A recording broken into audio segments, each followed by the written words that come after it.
কর্কট রাশি ও কর্কট লগ্নের জাতক জাতিকাদের আগামী মার্চ মাসটি ঠিক কেমন কাটবে সেই সম্পর্কে আমরা এই ভিডিওটিতে বিস্তারিত ও পুঙ্খানুপুঙ্খ বিশ্লেষণ করতে চলেছি। আলোচনাটি খুবই গুরুত্বপূর্ণ হবে, তাই আশা করব আপনারা পুরো ভিডিওটি দেখবেন। কালপুরুষের রাশিচক্রের চতুর্থ রাশি হল কর্কট রাশি, অধিপতি হলেন চন্দ্রদেব। এখন আপনারা যে চার্টটি দেখছেন সেটি কর্কট রাশি ও কর্কট লগ্নের জাতক জাতিকাদের সাপেক্ষে আগামী মার্চ মাসের গ্রহের অবস্থান। মার্চ মাসের শুরু থেকে 10ই মার্চ পর্যন্ত দেবগুরু বৃহস্পতি বক্রী অবস্থায় আপনাদের দ্বাদশ ভাব মিথুন রাশিতে অবস্থান করবেন। 11ই মার্চ থেকে দেবগুরু বৃহস্পতি আপনাদের দ্বাদশ ভাবেই মার্গী অবস্থায় অতিচারী গতিতে গোচর করতে শুরু করবেন। কেতু পুরো মার্চ মাস জুড়েই আপনাদের দ্বিতীয় ভাবে এবং রাহু আপনাদের অষ্টম ভাবে অবস্থান করবেন। বর্তমানে শনি আপনাদের নবম ভাবে অবস্থান করছেন এবং তার নিজস্ব নক্ষত্র উত্তর ভাদ্রপদ নক্ষত্রে তিনি গোচর করছেন। 13ই মার্চ পর্যন্ত রবি আপনাদের অষ্টম ভাবে অবস্থান করবেন এবং গ্রহণ দোষে আক্রান্ত থাকবেন। 14ই মার্চ থেকে রবি আপনাদের ভাগ্যভাবে নবম ভাবে শনিযুক্ত অবস্থায় গোচর করতে শুরু করবেন এবং শনি ও রবির একটি বিষ যোগ এই সময় আপনাদের রাশি ও লগ্নের সাপেক্ষে ভাগ্যভাবে তৈরি হবে। পুরো মার্চ মাস জুড়েই আপনাদের অষ্টম ভাবে বুধ ও মঙ্গল একত্রে গোচর করবেন। আপনাদের রাশি ও লগ্নের সাপেক্ষে চতুর্থ ও একাদশ ভাবের অধিপতি শুক্র 24শে মার্চ পর্যন্ত আপনাদের নবম ভাবে উচ্চস্থ অবস্থায় গোচর করবেন। 25শে মার্চ থেকে শুক্র আপনাদের দশম ভাবে গোচর করতে শুরু করবেন। আসুন এবার আমরা জেনে নিই আগামী মার্চ মাসটি কর্কট রাশি ও কর্কট লগ্নের জাতক জাতিকাদের কেমন কাটতে চলেছে। কর্কট রাশি ও লগ্নের জাতক জাতিকাদের সাপেক্ষে আপনাদের দশম ভাবের অধিপতি হলেন মঙ্গল। পুরো মার্চ মাস জুড়েই মঙ্গল আপনাদের দশম ভাবের অধিপতি হিসাবে অষ্টম ভাবে অবস্থান করবেন এবং রাহুর সাথে যুক্ত হয়ে তিনি অঙ্গারক দোষে তিনি আক্রান্ত থাকবেন। অর্থাৎ কর্মক্ষেত্রে কিন্তু আপনাদের বাধার সম্মুখীন হতে হবে। তবে যারা বিদেশে কোনো কর্মরত রয়েছেন বা কোনো বিদেশি কোম্পানিতে কর্মরত রয়েছেন তাদের জন্য সময়টা কিছুটা হলেও ভালো হবে। যারা ব্যবসার সাথে যুক্ত রয়েছেন, বিশেষ করে ইম্পোর্ট এক্সপোর্টের কোনো ব্যবসা বা কোনো রকম ফিনান্সিয়াল গুডসের ওপর কোনো ব্যবসা, তাদের জন্য সময়টা যথেষ্ট ভালো। সপ্তম ভাবের অধিপতি শনি আপনাদের নবম ভাবে একটি অনুকূল অবস্থায় গোচর করছেন এবং তিনি তার নিজস্ব নক্ষত্র উত্তর ভাদ্রপদ নক্ষত্রেই অবস্থানও করছেন এবং তার সাথে শুক্র, যিনি আপনাদের চতুর্থ ও একাদশ ভাবের অধিপতি, তিনি উচ্চস্থ অবস্থায় ভাগ্যভাবে অবস্থান করছেন। যে সমস্ত জাতক জাতিকারা লোহার কোনো ব্যবসার সাথে যুক্ত রয়েছেন, কোনো রকম শৌখিন লাক্সারিয়াস প্রোডাক্টের ব্যবসার সাথে যুক্ত রয়েছেন, চামড়ার ব্যবসার সাথে যুক্ত রয়েছেন বা কোনো খনিজ পদার্থের ব্যবসার সাথে যুক্ত রয়েছেন, তাদের জন্য সময়টা যথেষ্ট ভালো। তবে যেহেতু আপনাদের অষ্টমভাবে রাহু মঙ্গল একত্রে অবস্থান করবেন, তাই বড় ধরনের কোনো অর্থনৈতিক ইনভেস্টমেন্ট হট করে করবেন না, একটু ধীরে সুস্থে এগোবেন, ধৈর্য ধরবেন, এতে আপনাদের বেশি উপকার হবে ব্যবসায়ীদের জন্য। আপনাদের রাশি ও লগ্নের সাপেক্ষে দ্বিতীয় ভাবের অধিপতি রবি 14ই মার্চ পর্যন্ত আপনাদের অষ্টমভাবে অবস্থান করবেন। অর্থাৎ আপনাদের কিন্তু অর্থ রোজগারের ক্ষেত্রে মাঝে মাঝে বাধাপ্রাপ্ত আপনারা হবেন। তবে দ্বিতীয় ভাবের অধিপতি যেহেতু অষ্টমভাবে রয়েছেন, কোনো রকম অনেক দিন ধরে আটকে যাওয়া কোনো টাকা এই মার্চ মাসের প্রথম 14-15 দিনের মধ্যে আপনাদের হাতে কিন্তু চলে আসতে পারে। এরপর রবি যখন আপনাদের নবমভাবে গোচর করে যাবেন এবং শনির সাথে যুক্ত হয়ে বিষ যোগে আক্রান্ত হবেন, তখন থেকে কিন্তু আপনাদের অর্থনৈতিক প্রবাহটা কিছুটা কমে যাওয়ার একটা প্রবল ইঙ্গিত কিন্তু আপনাদের অ্যাস্ট্রোলজিক্যাল চার্ট দিচ্ছে।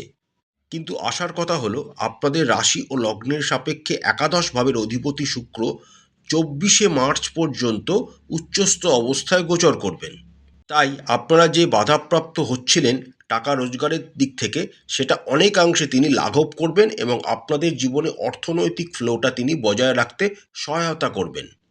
অর্থ রোজগারের দিক থেকে ভাগ্যের সহায়তা পুরো মার্চ মাস জুড়েই আপনারা পাবেন।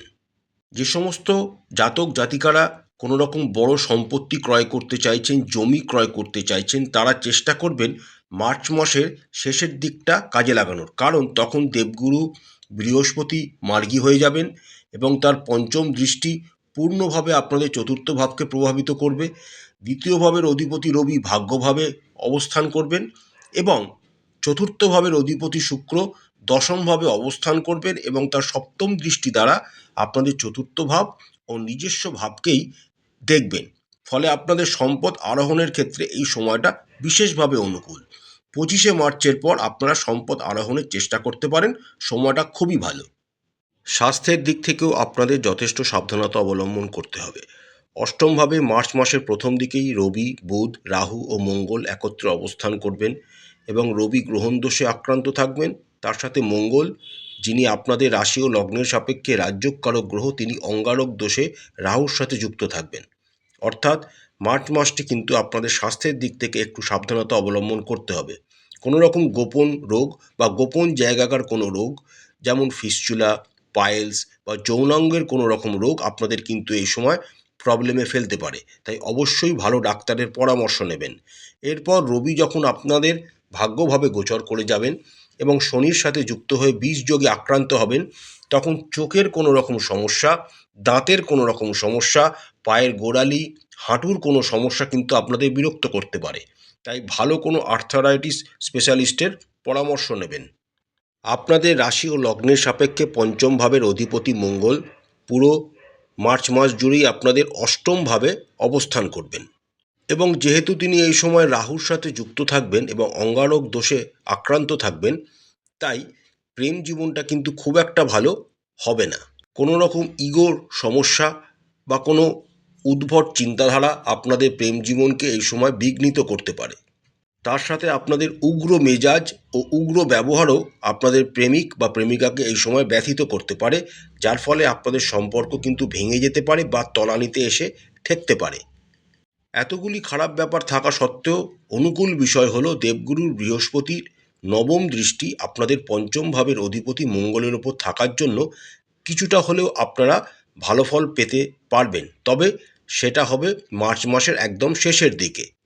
প্রেমের কারকগ্রহ শুক্র 24শে মার্চ পর্যন্ত উচ্চস্থ অবস্থায় আপনাদের ভাগ্যভাবে সহায়তা করবেন।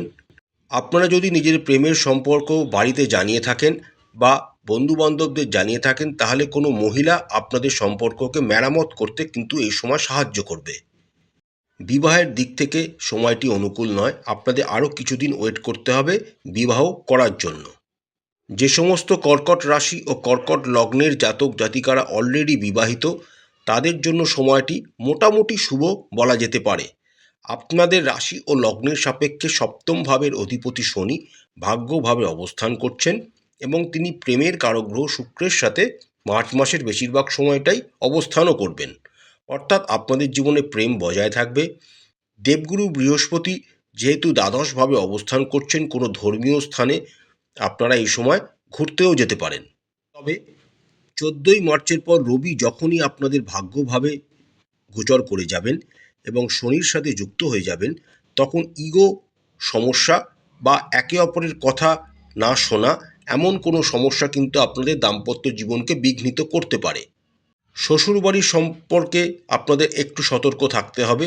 শ্বশুরবাড়ির থেকে কিন্তু আপনারা কোনো রকম সহায়তা এই সময় পাবেন না, বরঞ্চ তাদের সাথে সম্পর্কে খারাপ হতে পারে।